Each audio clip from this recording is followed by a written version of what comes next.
Hey guys, Jacob with Jacob Comics. Alright, today we have a really fun episode. We're going to be reviewing the Amazing Spider-Man number 7 with this kind of interesting and actually after reading the issue, the front cover definitely makes a whole lot more sense and I'm kind of digging it now cuz it's like he's yeah. We'll get dived into that here in a second as always. But first I do want to let you guys know about the 500 subscriber giveaway.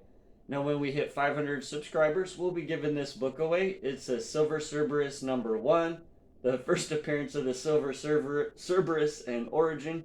And yeah, it's just a cute, funny story. And that's yeah, it's awesome. All right, guys, and we'll be giving that away when we hit 500 subscribers. And all you have to do is like the video, comment down below, and be subscribed to the channel. And when we hit 500 subscribers, we'll be raffling the book off, and I'll put a video up to notify the winner. So yeah, hey, maybe hit the bell so you're notified about future videos. So that way, if you win, you know, right, guys? All right, let's go ahead and get dived into Amazing Spider-Man number 7. Now, as always, there's a couple things we got to cover before we get completely dived into the issue. First off, I do want to let you guys know we're going to be going heavy into spoilers. So if you haven't read Amazing Spider-Man 7 yet and you don't want to be spoiled for it, that's your warning. Alright guys, next up we always got to shout out the creative team because without the creative team we wouldn't have a comic book, right guys? So first up we have Zeb Wells is the writer, John Romita Jr. is the penciler, Scott Hanna is doing the inks, Marcio Menez is doing the colors, and VC's Joe Carmagna is doing the letters. And we start in Brownsville, Brooklyn, where we see the granddaughter of the Vulture talking to the granddaughter, and she basically tells him that, she didn't know about a lot of his crimes and hadn't looked into it because she just didn't, she didn't really want to know. But with everything that's gone down recently, she decided to go ahead and take a look, and you know, she's decided that she can't talk to him anymore, and she prayed it wasn't true. Prayed to God that he wasn't lying, and he leaves Vulture crying, and he goes, "Please, Tiana, I don't have anyone." Wait, he who?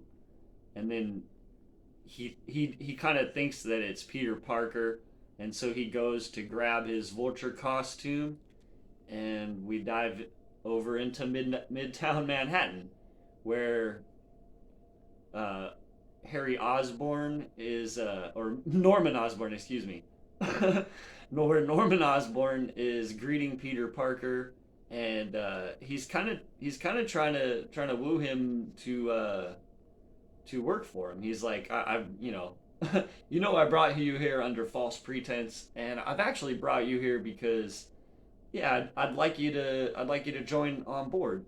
And an interesting reveal here is that actually working for Harry Osborn at Osborn Corp is Kamala Khan. So Miss Marvel's apparently working here. She kind of bumps into Peter as Peter's taking the tour around the lab that Norman Osborn's trying to hire him to work at, and she kind of spills some stuff and is a little embarrassed by it, but they they keep going, but he's like, Peter Parker's like, well, it was nice meeting you, and so then what do you know, as they're walking through the rest of the Oscorp corporation that he's kind of giving him the tour of to try to get him to to work there, they bump into Mary Jane, and we end up having a conversation. There's some slight possible like reveals here, but not really. It's a very awkward conversation the two have. Definite that they have been, that they were together for a long time. And then she's about to say something, guys. She's like, to tell you the truth. But then, of course, up walks her new boyfriend, Paul, and he's kind of there, and Paul and Peter shake hands, and they're like, "Oh, we should get back." Mary Jane's like, "We should get back to the kids," And Paul says, "Oop, yep, gotta go. Hey, we should do dinner sometime." And Peter's like, "That's yeah, we should do that." And so then Mary's walking away talking to Paul, saying the reason that she came was to get approval for the pills that she's been hawking, and she's going to show up at the gala. So that actually hasn't happened yet, guys. They did reveal that hasn't happened yet. So that's not what caused all this. So I guess we still don't really. I guess I definitely don't have any idea now. But so she's kind of saying, yeah, Norman says these pills are legit, and so I'm gonna go ahead and go to the gala with him and stuff. And then Peter kind of gets upset because at this point he's like, Norman, you set me up, bringing Mary Jane here on the same day you knew you had invited me, and this big long spiel, like, are you just trying to get me riled up? And so he comes running into Norman Osborn's office, and he's like, "Are you messing with me? Are you messing with me?" And he goes, offering me a job. Mary Jane, if you're trying to get inside my head, I swear, I'm only going to ask you this once. Are you messing with me? And Osborn says, I've made a mistake when MJ said she needed to see me. I thought maybe you'd want, I wasn't thinking. And Peter says, Norman, I can't believe I have to say this, but I don't want you involving yourself in my relationships anyway. I don't want you going near anyone I care about, ever. And Norman says, oh, of course. I've gotten us off track. This visit isn't about Mary Jane, I promise. I feel silly now. I wanted to show you the improvements I made to our project. It's quite a piece of work, and if you were employed here, we could continue tinkering on it together. Peter says, coming to you, building this, it was one of the hardest things I've ever had to do. But I was desperate. I needed your help. I don't anymore. And Norman says, I never said you did, as he kind of presses this beeper thing and opens to reveal the new Spider-Man costume there, which Peter doesn't see because he's already got his back turned and is walking out the door. So he never sees it, and that's why Norman kind of has that sad look on his face. Because we see here, Vulture is hunting for Spider-Man, and he finds him. And I wanted to show off some of these panels here. I really love this John Romita Jr. Panel layout and artwork here. And just a very sparseness of words there as Vulture's kind of hunting Spider-Man down and finally finds him. And you know what I mean? Sometimes not a lot needs to be said to convey what's going on in the story, and can actually add some depth to the story. I sort of liked that. And then, so Spider-Man's going on, and this was the other one I wanted to show. Vulture does catch up to him, and we get this, check this out, guys. We get this sideways paneling. So they do a sideways paneling on this 2-page spread here, where basically, like, Vulture just starts taking Spider-Man out. Spider-Man's definitely off his game, broke up with Mary Jane, all this crazy stuff's going down. Norman's kind of messing with him, and so he's off his game, and Vulture's getting good licks in. He ends up giving him a big gash on his was this on his left cheek right here with his claws. So he's got three claw marks, and he's bleeding out him. He definitely got him. And he brings him up higher, and Peter's like, then there's a little bit of a dialogue here.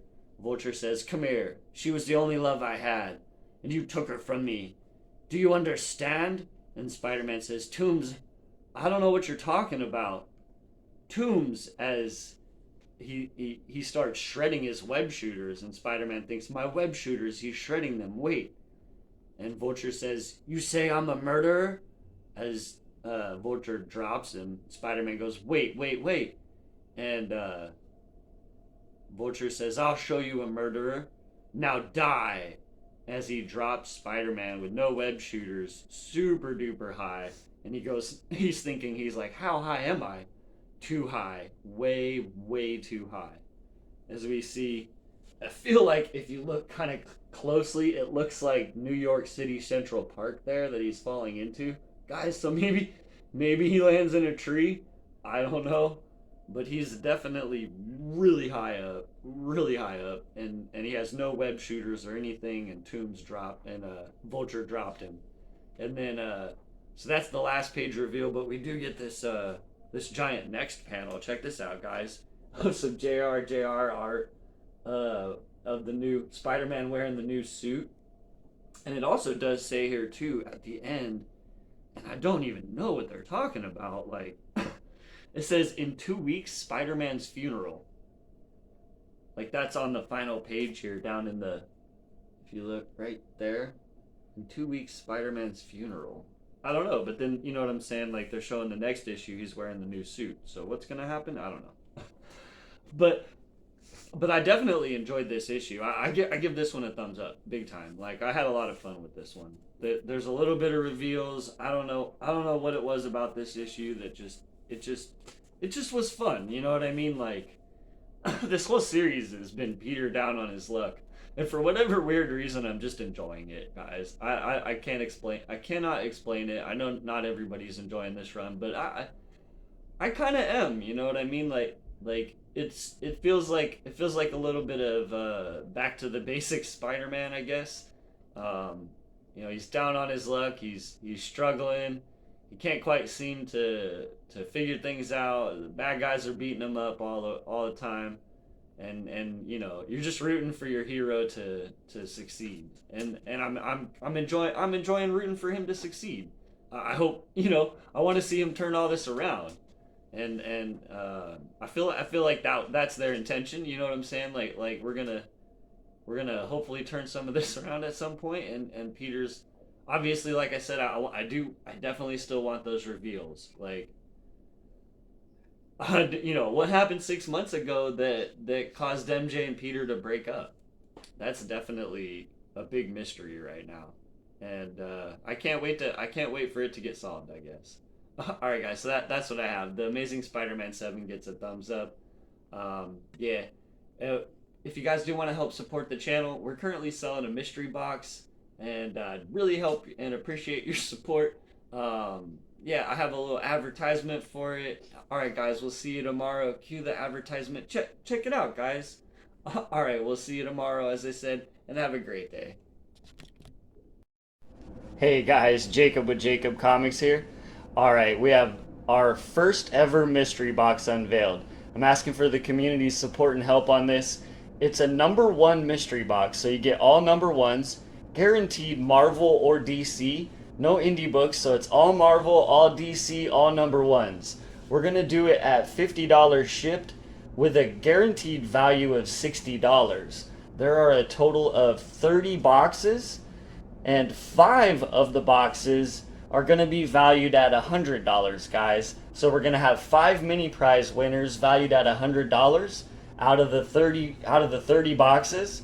These are just some of the books that you guys are going to see in the #1 mystery box from Jacob Comics. And the grand prize winner, guys, they're going to get a $60 valued mystery prize box, and they're going to get this 9/8 Friendly Neighborhood Spider-Man #1 slab.